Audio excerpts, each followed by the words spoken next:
behavior point of view, the best guess seems to be that it increases the distance the beaver can travel by water, which is safer than traveling by land and easier for transporting wood. A beaver that lives in a stream by a stream quickly exhausts the supply of food trees lying along the stream bank within a reasonable distance. By building a dam across the stream, the beaver creates a large shoreline which is available for safe and easy foraging without the beaver having to make long and difficult journeys overland. If this interpretation is right, the lake may be regarded as a huge extensive phenotype, extending the foraging range of the beaver in a way which is somewhat analogous to the web of the spiders.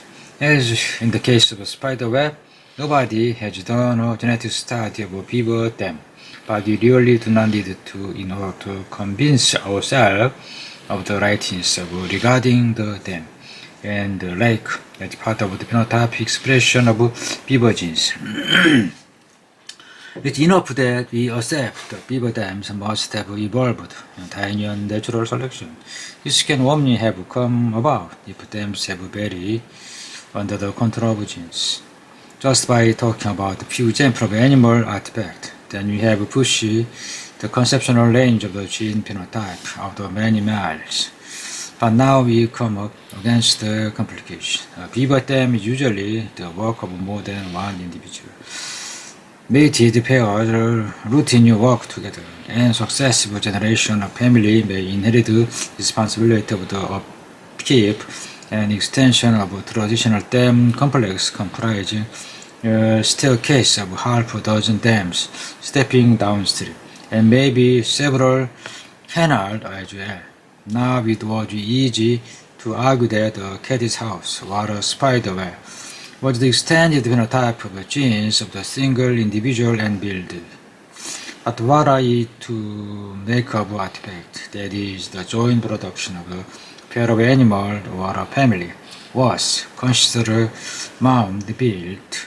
The colony of comparison termite, a tombstone-shaped slab, one of a vista of similar monoliths, all oriented precisely north-south and rising to a height that dwarfed as a builder as a mile-high skyscraper would dwarf a man. As built by perhaps a million termites separated by time into cohort, like medieval mansions who could work a lifetime on one cathedral and never meet their colleagues that would complete it. The partition of an individual as a unit of selection might further ask exactly whose extended phenotype the termite mound is supposed to be. If this consideration seems to complicate the idea of the extended phenotype beyond all region, I can only point out that exactly the same problem has always arisen with conventional phenotype. We are thoroughly accustomed to the idea that a given phenotypic entity, organ cell, or a behavioral pattern is influenced by a large number of genes whose effects interact in additive or more complex ways. Human height at a given age is affected by genes many rows interacting with each other and with dietary and other environmental effects. The height of a termite mound at a given mound age is no doubt also controlled by many environmental factors and many genes addicting to or modifying each other's effect. It's incidental that in the case of the termite mound, the proximal theory of a within body gene effect happen to be distributed among the cell of the large number of worker bodies. If we are going to worry about proximal effect, the genes influenced by height act in A that are distributed among many separate cells. My body is full of genes which happen to be identically distributed among my many somatic cell, which gene exert in effect at the cellular level of the minority of genes expressing themselves in any one cell. The summed effect of all these effects on cells together with the similar effect from the environment may be measured by all total height. Similarly, the termite mound is full of genes. These genes too are distributed among the nuclei of a large number of cells. It happens that the cells are not contained in quite such a compact single unit as a cell in my body, but even here the difference is not very great. Termites move around relative to each other more than human organs do, but it's not unknown for human cells to travel rapidly about the body, the pursuance of their errand, for instance, phagocyte hunting down and engulfing microscopic parasite. The more important difference in the case of a termite mound, though not in the case of a coral leaf built by a clone of individual, is that the cells in the termite mound are gathered into genetically heterogeneous packages. Each individual termite is a clone of cells, but a different clone from all other individuals in the nest. This, however, is only relatively complicated. Fundamentally, going to genes compared with their allele exert quantitative, mutually interacting, mutually modifying effect on a shared phenotype, the mound. They do this proximally by controlling the chemistry of cell in worker body and hence worker's behavior.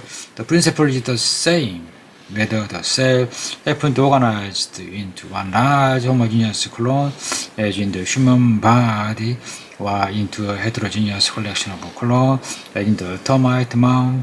I postpone until later the complicated point. The termite body self-colony is the substantial fraction of a genetic replicator contained in symbiotic protozoa or bacteria.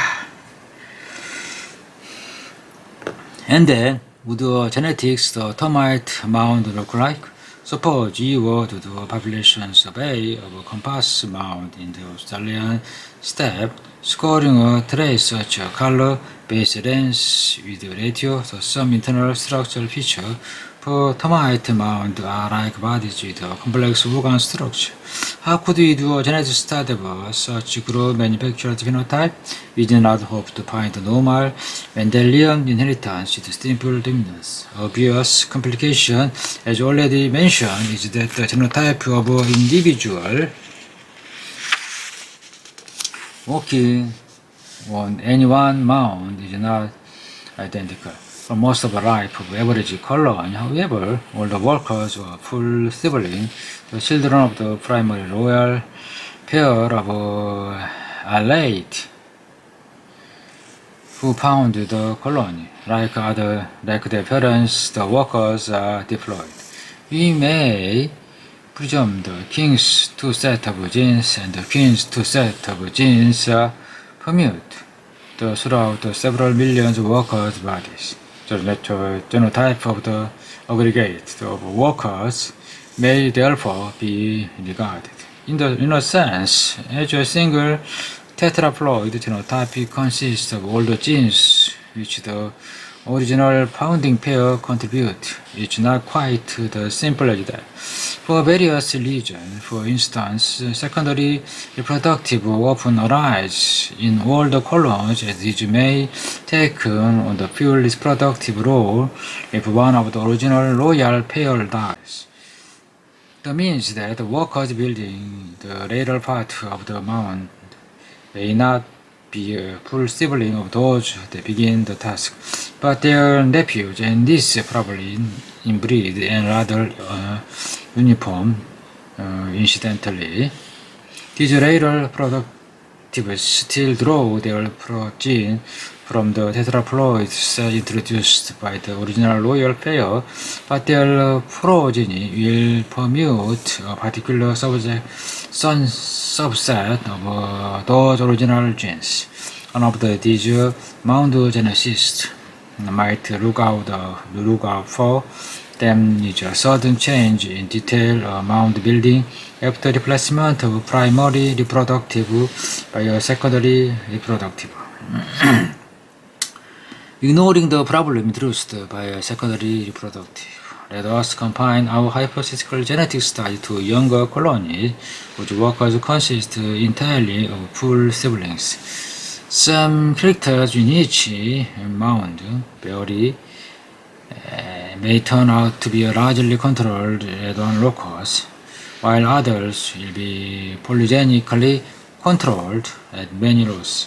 There is no different from ordinary diploid genetics, but our new quasi-tetraploid genetics now introduce some complication. Suppose the behavioral mechanism involved in choosing the color of the mud used in building varies genetically. Again, color is chosen by continuity with the earlier thought experiment. Although again it would be more real